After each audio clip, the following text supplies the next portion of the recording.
What's going on, guys? Welcome back to the channel.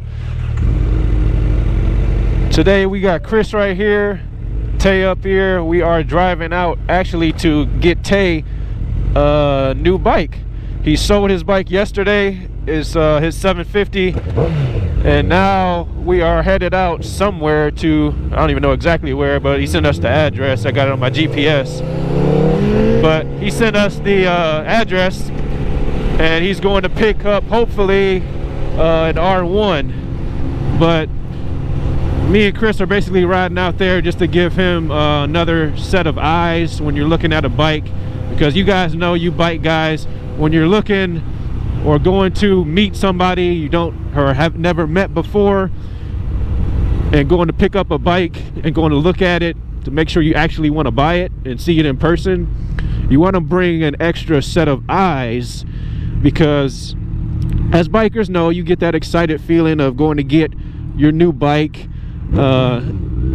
and you go and you're all excited, and let's say you miss something. Let's say you miss that the bike was missing a rear brake pad, or you can see the bike is overfilled on oil through the eyesight on the side of the bike where you fill oil at, or maybe you see a crack underneath the tailpipe, something like that, something that you may not even think about as the new purchaser coming to purchase that bike.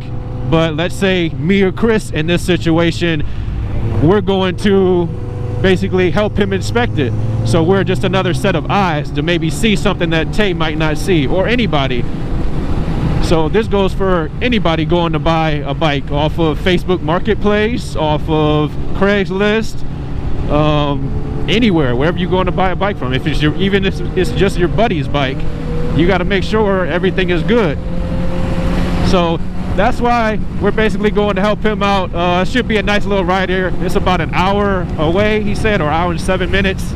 So we'll see, guys. Just want to update you guys. We'll probably be cut up into a couple sections of the video, let you guys have a little insight here to what's going on today. A lot of guys, Tay told me a lot of guys should be coming out, so I know he's going to be even eager to get this bike if everything checks out.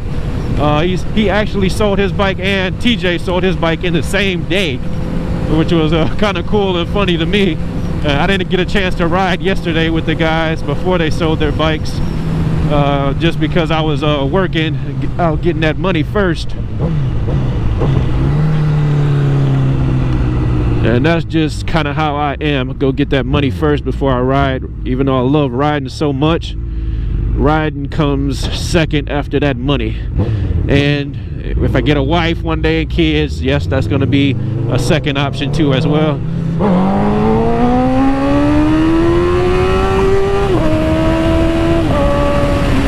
Guys, we are about 46 minutes away, so got a little bit of ways to go. So right now we're just cruising at about 40-50 miles an hour on a 55-mile-an-hour road. We went ahead of Tay. He gave us that, or gave us the address to this place that we're going, so we don't want to get too far ahead of him and be sitting at some random person's house without him, the actual person that's going to buy the bike. So we're just slowly cruising on, taking in the sights, sightseeing, shaking our heads at the weird things we see, or crazy drivers. We had this old lady in front of us about 15 minutes ago who was going under the speed limit and we were just having fun behind her, doing a couple wheelies, and she was getting mad. She was throwing her hands up. Like, we weren't trying to pass her or anything. We were just simply having fun because we're behind a old lady that was going under the speed limit, and we couldn't get around her because you can't cross on the double yellow line that we were on. This one you can, but the one we were on you couldn't. I mean, we can, but there was no reason for us to, since we're already ahead of Tay. But that's it, guys. Just a quick update in the video. See you guys in the next part of this. Mommy, look at the horsey. Chris scaring the horse. Shame on you.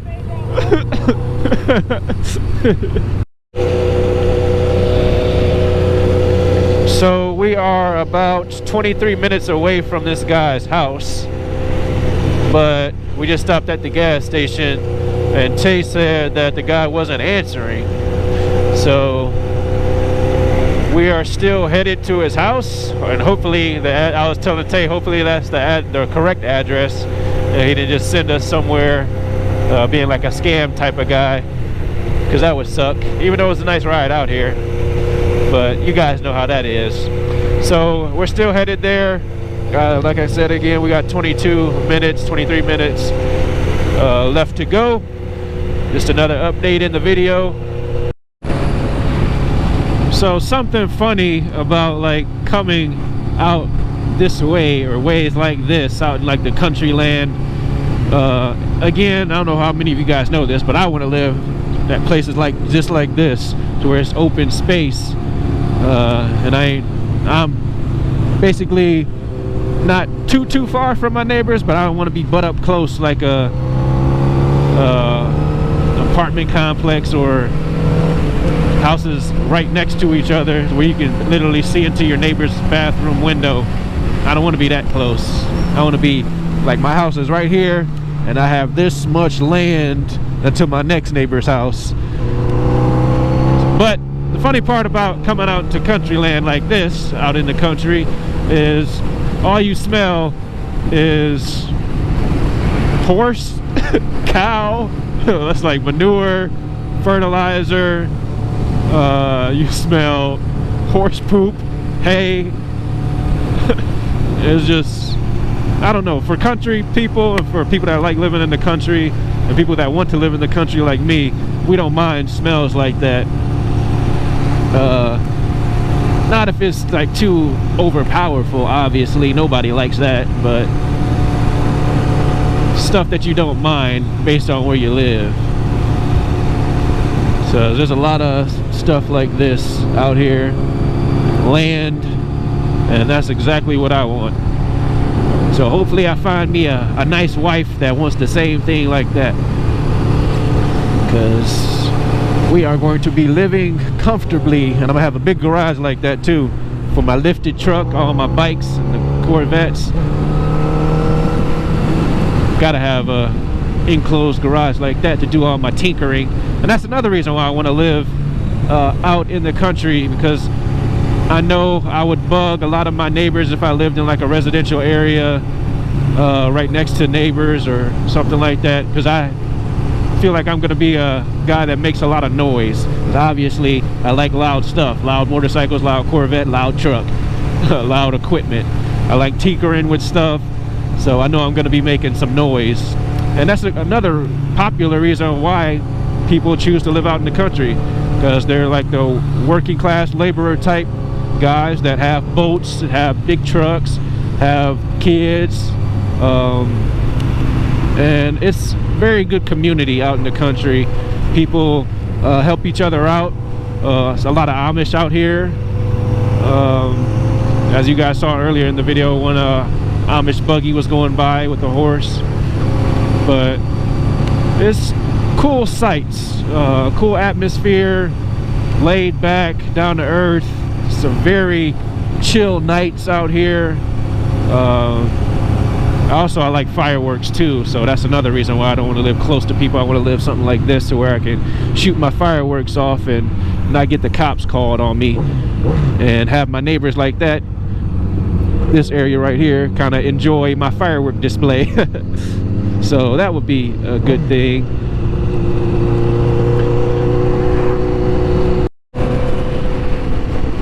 And one more thing, I can't live too far out in the country just because I need to be close to a highway like that. So I gotta think about where in the country I want to live, so it's not too far out, because I still got to get to work in a decent amount of time. So I've been looking around not sure exactly where I want to move to, but I know one thing is that I want that to be my final home, maybe, or second to last home, because right now, you guys probably don't even know this, but I am looking into buying my first home, not with the intent in living in it, or not intent in living in it for a long period of time, basically living in it as I fix it up and basically use it as a rental house, creating myself another source of income, because I'm young, I still got a long ways to go. Thank you, Lord, for giving me all the years that you have, and I can hope you continue to give me many more years to come, many more years to come. But my first, second, third, maybe even, depending on how things work out, I want them all to be rental houses. Just creating another source of income on top of another source of income, using the money from that house to buy the next house and keep doing the same thing. That's real estate, guys. There's a lot to learn about real estate. Somebody who's really been preaching real estate to me is my dad, but he's really, over the past 2 years, he's really gotten into real estate, and has really taken his interest so much that I think he's more interested in real estate now than he is golf, his favorite sport.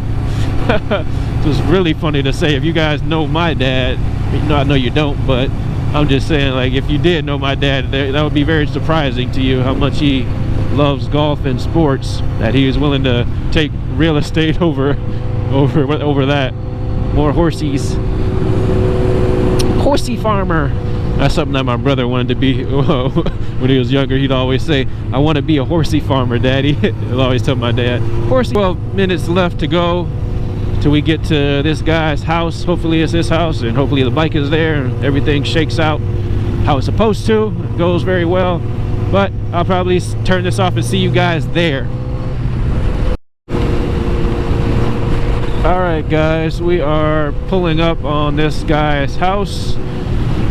Probably won't be recording any up in here just because I don't have permission to record at somebody else's house, and I don't know this guy. But that's why there's 4 of us. So I'll see you guys in a little bit.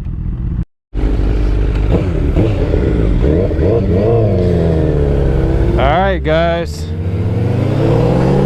Tay's got the bike.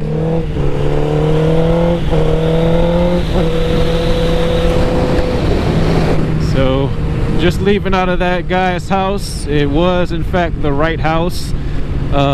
He wasn't there though when we got there. Chris is just saying Tay always trying to leave us. But the guy wasn't there when we pulled up. We actually thought it was the wrong address, but then it was the correct address. I guess the guy's girlfriend or wife or whoever came outside and was a little upset at him for not being home when he told Tay actually that he was gonna be home. So we waited about 20 minutes for him to get home, but in doing so, the lady let us take the bike out of the garage and look around at it and basically put our eyes on it, see what's wrong with the bike, if anything, see what it needs. So what we found was it's gonna need a new right blinker. It's gonna need maybe a chain. We saw it was a little bit rusty, so we know it was sitting for a while. We will probably lube it up and then see what it's looking like, and if not, he'll probably just get a new chain. The seats are a little cracked and ripped, but not terribly bad. What else? There was stuff that I wrote down in my notes while looking at the bike so I could show Tay and what he was buying. Just put it right, just basically write it down, put it on paper, even though it's on a phone, but same thing.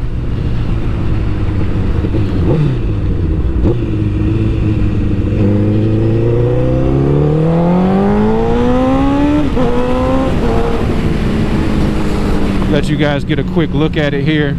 It's got two dual pipes. They're M4 pipes. It's a black and red Yamaha R1. I think he said it's an 05, if I remember correctly.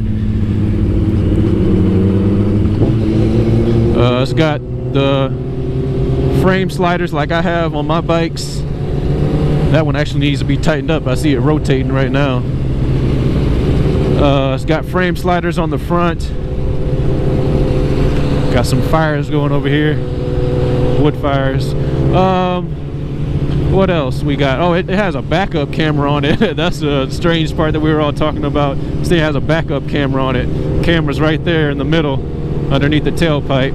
The guy said he just puts his phone up there and he has it on an app that we can see behind him.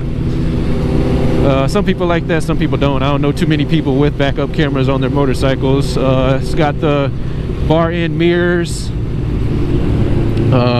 15 something thousand miles on it. The oil was about half, so we're gonna have to do an oil change on it. What else we got going on with this thing?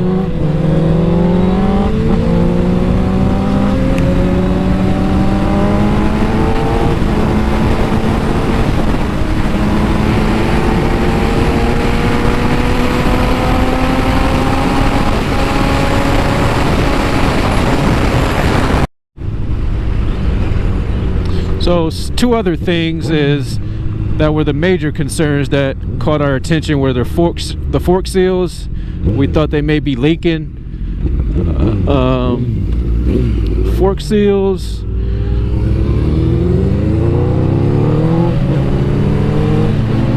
And there was one other thing that I'm forgetting. Oh, we obviously test rode the bike and made sure it went through all the gears up and down. And then, so Tay took it first and then I took it, but had brakes stopped good.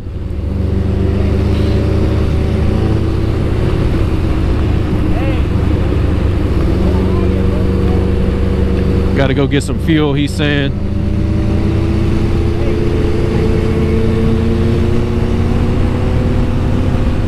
We test rode the bike, rode good. Tay rode it first, then I rode it. Made sure it went through all the gears, made sure it downshifted right, made sure it pulled like it's supposed to. It's an R1. Made sure it stops. You got to be able to come to a stop, front and rear brakes. But that's it, guys. We are headed to the gas station. Then we're going to probably ride for a while, or probably all day. We'll see here. See if we can meet up with some guys or not. But Tay's got a new bike now. No more Gixxer 750. As you guys know, he had the yellow with blue rims first when we first bought the bike and first picked that bike up. But then he changed the fairings on it to that black and burnt orange color. And then he sold it yesterday, actually. And so did TJ. He sold his bike yesterday too. But that's it, guys. Thank you guys for watching. Appreciate it. Make sure you hit that subscribe button. Thank you for coming along with me on this country journey. I'll see you guys in the next one. Peace.